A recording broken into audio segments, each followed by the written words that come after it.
Assalamualaikum warahmatullahi wabarakatuh. Perkenalkan, saya Luciana Indra Mulandari dari kelas 11 MIPA 3 SMA Negeri 1 Rengas Dengklok.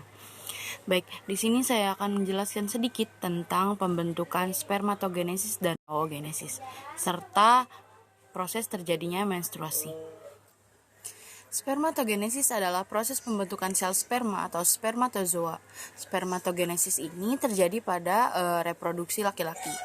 Nah, tepatnya pada tubulus seminiferus di tesis. Baik teman-teman, untuk pembentukan spermatogenesis aku gambarkan seperti ini.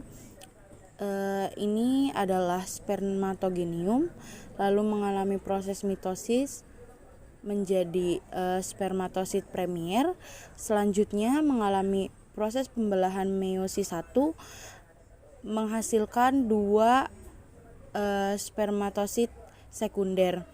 Selanjutnya 2 spermatosit sekunder ini mengalami pembelahan meiosis lagi, yaitu pembelahan meiosis 2 menghasilkan spermatid, menghasilkan 4 spermatid ini.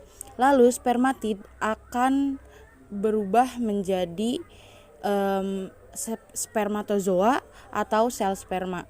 Nah, pada kesimpulannya, pada satu kali proses spermatogenesis ini menghasilkan 4 spermatozoa atau sel sperma.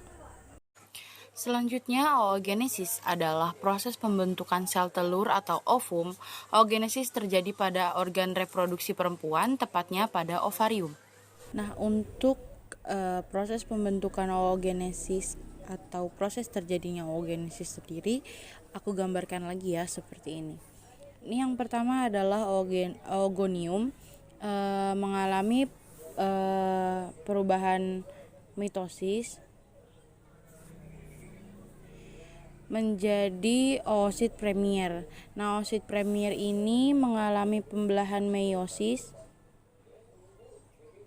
1 dan membelah menjadi, yang ini adalah oosit sekunder dan ini adalah polar body atau badan polar.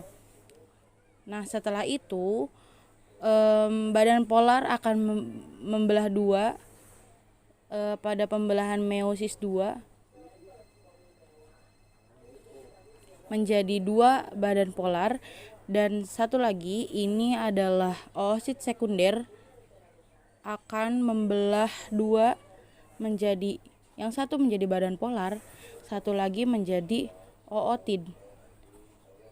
Nah, nanti ootid ini yang akan berubah menjadi ovum, sedangkan badan polar akan tetap menjadi badan polar. Maka kesimpulannya untuk oogenesis ini akan menghasilkan 3 badan polar dan 1 ovum.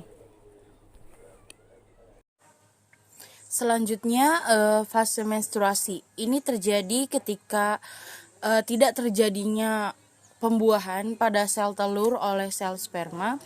Pada fase ini, lapisan dinding rahim atau endometrium yang mengandung pembuluh darah, lapisan-lapisan sel dinding rahim, dan lendir akan luruh dan keluar melalui vagina. Fase ini dimulai sejak hari pertama siklus menstruasi ini dimulai. Dan biasanya fase ini tuh berlangsung hanya 4-6 hari. Nah, pada fase ini wanita biasanya akan mengalami nyeri pada perut bagian bawah, pada punggung juga, karena rahim sedang berkontraksi untuk membantu meluruhkan endometrium. Oke teman-teman, sampai situ yang bisa aku jelaskan. Kurang lebihnya mohon maaf. Kalau ada salah-salah kata juga mohon maaf.